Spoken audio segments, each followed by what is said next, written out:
도저히 상식적으로 이해가 안 되는 사람의 언행 때문에 피가 거꾸로 솟고 당장이라도 쏘아붙이고 싶을 때가 있습니다. 사랑하는 마음으로 세상을 살아가려 노력하지만 때로는 우리의 인내심을 시험하는 그런 순간들이 찾아오곤 합니다. 그럴 때마다 우리의 마음은 걷잡을 수 없는 분노의 불길에 휩싸이곤 합니다. 마치 활화산처럼 끓어오르는 감정은 우리의 이성을 마비시키고 결국 후회할 만한 말과 행동으로 이어지게 만듭니다. 이러한 경험은 비단 특별한 사람들만이 겪는 일이 아닙니다. 우리 주변의 가장 가까운 관계 속에서 혹은 예상치 못한 외부 상황에서 불쑥 찾아오는 불쾌함은 우리의 평온한 일상을 뒤흔들곤 합니다. 출퇴근길 지하철 안에서, 직장 동료와의 대화에서, 가족과의 작은 의견, 충돌 속에서 우리는 셀 수 없이 많은 갈등 상황에 직면합니다. 그리고 그 갈등의 중심에는 종종 우리의 상식으로는 도저히 납득하기 어려운 타인의 언행이 자리합니다. 논리적이지 않고 감정적이며 때로는 명백히 불의하다고 느껴지는 행동들 앞에서 우리는 깊은 좌절감과 함께 거센 분노를 느끼게 됩니다. 왜 저 사람은 저렇게밖에 생각하지 못할까? 어떻게 저런 말을 아무렇지도 않게 내뱉을 수 있을까? 수많은 질문들이 머릿속을 맴돌며 우리의 마음을 더욱 격렬하게 만듭니다. 이처럼 분노는 우리 내면의 평화를 깨뜨리고 관계를 파괴하며 결국 우리 자신을 병들게 하는 가장 강력한 독 중 하나입니다. 이러한 분노의 감정 앞에서 우리가 취할 수 있는 현명한 태도는 무엇일까요? 과연 우리는 이 감정의 소용돌이 속에서 스스로를 지키고 평온을 유지할 수 있을까요? 부처님께서는 이러한 인간의 근원적인 고통과 번뇌에 대해 깊이 통찰하시고 지혜로운 가르침을 통해 우리에게 해탈의 길을 제시해 주셨습니다. 특히 분노라는 감정에 대해서는 더욱 명확하고 강력한 경고의 메시지를 남기셨습니다. 화를 품고 있는 것은 마치 다른 사람에게 던지려고 뜨거운 석탄을 손에 쥐고 있는 것과 같다고 말씀하셨습니다. 이 비유는 매우 직관적이고 강력합니다. 우리는 누군가에게 상처를 주거나 고통을 안겨주기 위해 뜨거운 석탄을 움켜줍니다. 하지만 그 석탄을 상대방에게 던지기 전에 혹은 던지는 과정에서 가장 먼저 화상을 입고 고통받는 것은 다른 누구도 아닌 바로 뜨거운 석탄을 쥐고 있는 나 자신이라는 것입니다. 이 가르침은 분노의 본질과 그 파괴적인 속성을 명확하게 드러냅니다. 다른 사람을 향한 분노가 결국은 우리 자신의 마음을 태우고 우리의 영혼에 깊은 상처를 입히는 독이 된다는 깊은 깨달음입니다. 우리는 종종 분노를 통해 상대방에게 고통을 줄 수 있다고 착각합니다. 복수심에 불타거나 상대방을 비난함으로써 우리의 화를 표출하면 일시적인 해방감을 느낄 수도 있습니다. 그러나 그 순간의 만족감은 결코 오래가지 않으며 오히려 우리 내면에는 더욱 깊은 상처와 괴로움이 남게 됩니다. 분노는 우리 자신의 평화로운 마음을 빼앗고 우리를 끊임없이 고통 속으로 몰아넣는 악순환의 시작입니다. 그러므로 부처님의 이 가르침은 단순한 윤리적 조언을 넘어선 우리 자신의 정신, 건강과 영적 성장을 위한 필수적인 지침인 것입니다. 상대방 때문에 화가 날 때 감정이 격해지고 분노가 치밀어 오를 때 우리는 무의식적으로 즉각적인 반응을 보이려 합니다. 즉시 항변하고 비난하고 공격하려 합니다. 그러나 바로 그 순간 모든 것을 멈추고 3초만 침묵하십시오. 이 짧고도 의미 있는 침묵은 단순히 시간을 보내는 행위가 아닙니다. 그것은 격정적인 감정의 소용돌이 속에서 내가 상대방과 똑같은 수준으로 떨어지지 않게 나를 붙잡아주는 말 그대로 생명줄과 같은 역할을 합니다. 이 침묵의 시간 동안 우리는 감정에 휘둘리지 않고 한 발짝 물러서서 상황을 객관적으로 바라볼 수 있는 귀한 기회를 얻게 됩니다. 마치 거친 파도가 몰아치는 바다 위에서 잠시 닻을 내리는 것과 같습니다. 잠시 멈추어 서서 폭풍우를 관찰하고 다시 나아갈 방향을 가늠하는 것처럼 우리는 이 침묵의 순간을 통해 감정적인 혼란에서 벗어나 이성적인 판단력을 회복할 수 있습니다. 3초라는 시간은 짧지만 그 짧은 순간의 멈춤이 우리의 반응을 완전히 다르게 만들 수 있습니다. 즉각적인 감정의 노예가 되는 대신 의식적으로 우리의 행동을 선택할 수 있는 여유를 제공하는 것입니다. 이러한 멈춤의 연습은 우리의 감정적 반응 패턴을 바꾸는 첫걸음이 됩니다.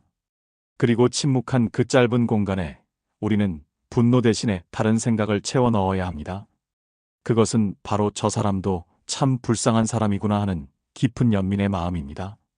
이 연민은 단순한 동정심을 넘어선 진정한 이해와 자비심의 발현입니다. 우리가 상대방의 행동에 분노하는 것은 대부분 그들의 행동이 우리의 기대나 상식 혹은 정의에 어긋난다고 생각하기 때문입니다. 하지만 조금 더 깊이 들여다보면 그들의 행동 뒤에는 어떠한 원인과 조건이 있을 수 있다는 것을 알게 됩니다. 나를 화나게 하는 저 사람도 사실은 우리와 다를 바 없는 무지와 탐욕에 가려져 스스로 괴로움을 만들고 있는 한낱 중생일 뿐입니다. 어쩌면 그 자신도 모르는 사이에 고통의 굴레에 갇혀 벗어나지 못하고 있는지도 모릅니다. 그의 행동은 어쩌면 그가 가진 내면의 불안, 두려움, 결핍, 혹은 상처의 표현일지도 모릅니다. 우리는 상대방의 행동만을 보고 판단하기 쉽지만 그 행동의 기저에 깔려있는 심리적, 환경적 요인들을 간과하기 쉽습니다. 그의 과거 경험, 교육 환경, 현재 처한 상황, 심지어는 그가 겪고 있는 육체적, 정신적 고통까지도 그의 언행에 영향을 미칠 수 있습니다. 예를 들어 무례하게 행동하는 사람은 자신이 존중받지 못하고 있다고 느끼거나 극심한 스트레스에 시달리고 있을 수도 있습니다. 탐욕스럽게 보이는 사람은 생존에 대한 불안감이나 끝없는 갈망에 사로잡혀 있을 수도 있습니다. 이러한 관점에서 바라보면 그들의 행동은 단순히 우리를 해치기 위함이 아니라 그들 스스로가 겪고 있는 내면의 고통을 무의식적으로 표출하는 방식일 수 있음을 깨닫게 됩니다. 그는 어쩌면 우리보다 더 큰 고통 속에 있는 불쌍한 존재일 수 있습니다. 마치 병든 사람을 보면 연민의 마음이 생기듯이 정신적으로나 영적으로 병들어 있는 사람을 보았을 때 우리는 연민의 마음을 일으킬 수 있어야 합니다. 그가 왜 저렇게밖에 말하고 행동할 수 없는지 그의 입장과 처지를 깊이 이해하려 노력하는 순간 그의 어리석음을 불쌍히 여기는 자비심이 내 안에서 피어오르게 됩니다. 이 자비심이 싹트는 순간 신기하게도 내 마음을 끓게 하던 분노가 거짓말처럼 차분하게 가라앉게 됩니다. 마치 끓어오르던 물이 서서히 식어가는 것처럼 내 안의 격렬한 감정들이 평온해지는 것을 느끼게 될 것입니다. 분노는 우리 내면에 들끓는 불길과 같습니다. 이 불길을 끄기 위해서는 물이 필요합니다. 그 물이 바로 자비심입니다. 자비심은 우리 안에 분노의 불길을 식혀주고 마음을 평온하게 만드는 강력한 힘을 가지고 있습니다. 우리가 상대방에게 연민의 마음을 내는 순간 우리는 상대방과 우리 자신 사이에 놓여있던 감정의 벽을 허물게 됩니다. 상대방에 대한 비난과 판단 대신 이해와 공감의 다리를 놓게 되는 것입니다. 이로 인해 우리의 마음은 훨씬 더 넓고 깊어지며 좁은 아집과 이기심에서 벗어나 진정한 평화를 경험하게 됩니다. 미움을 미움으로 갚으면 그 악연의 고리는 영원히 끊어지지 않습니다. 오히려 미움은 미움을 낳고 증오는 증오를 키워 끝없는 고통의 수레바퀴를 돌리게 만듭니다. 이것은 개인적인 관계뿐만 아니라 사회 전체, 나아가 국제관계에서도 동일하게 적용되는 진리입니다. 폭력은 더 큰 폭력을 부르고 복수는 또 다른 복수를 낳습니다. 이 악순환의 고리를 끊어내지 못한다면 우리 모두는 영원히 고통 속에서 헤어나올 수 없을 것입니다. 부처님께서는 이 악연의 고리를 끊을 수 있는 유일한 길을 제시하셨습니다. 그것은 바로 미움 대신 사랑으로, 분노 대신 자비로 응답하는 것입니다. 오직 자비로운 마음만이 분노의 불을 끄고 질긴 악연을 선연으로 바꿀 수 있는 유일한 열쇠입니다. 자비심은 상대를 이해하고 용서하는 힘을 주며 결국 나 자신을 고통에서 해방시켜줍니다. 자비는 수동적인 감정이 아닙니다. 그것은 적극적인 선택이며 용기와 지혜가 필요한 실천입니다. 상대방의 잘못을 단순히 눈 감아주는 것을 넘어 그들의 고통을 이해하고 그들에게 행복을 기원하는 적극적인 마음입니다. 이러한 자비심을 통해 우리는 악연을 끊고 새로운 선연을 만들어갈 수 있습니다. 미워했던 상대를 용서하고 이해함으로써 우리는 그와의 관계를 파괴적인 고통에서 벗어나 상호 존중과 평화의 관계로 전환시킬 수 있습니다. 그리고 이 과정에서 가장 큰 수혜를 입는 것은 바로 우리 자신입니다. 왜냐하면 미움과 분노의 굴레에서 벗어나 진정한 자유와 평화를 얻게 되기 때문입니다. 오늘 밤 혹시 분노로 잠 못 이루고 있다면 당신의 마음을 아프게 한 그 사람을 위해 잠시라도 자비의 마음을 내어 보십시오. 그 사람의 어리석음과 고통을 이해하려 노력하고 그를 불쌍히 여기는 마음을 가져보십시오.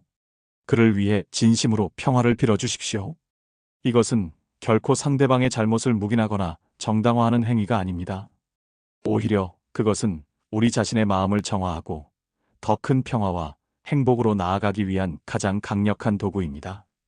당신이 상대방을 용서하고 연민의 마음을 가질 때 당신의 마음 속에는 더 이상 분노의 불길이 타오르지 않을 것입니다. 대신 차분하고 고요한 평화가 찾아들 것입니다. 그리고 이 평화는 당신의 밤을 편안하게 만들고 당신의 잠을 깊게 할 것입니다. 이것이 바로 나 자신을 지옥 같은 고통의 나락에서 구원하는 길입니다. 우리의 마음은 우리가 선택하는 대로 변합니다. 분노 대신 자비를 선택하십시오. 그것이 당신의 평화를 위한 가장 현명한 길이며 당신의 삶을 진정으로 변화시킬 수 있는 유일한 열쇠입니다. 부디 이 가르침을 마음에 새기고 당신의 삶 속에서 실천함으로써 영원한 평화와 행복을 얻으시기를 바랍니다. 나무 아미타불. 당신의 마음속 평화가 온 세상에 가득하기를 기원합니다. 모든 존재가 행복하고 모든 존재가 평화롭기를, 모든 존재가 고통에서 벗어나기를, 이 세상의 모든 중생들이 서로를 이해하고 자비심을 베풀며 함께 살아갈 수 있기를 간절히 바랍니다.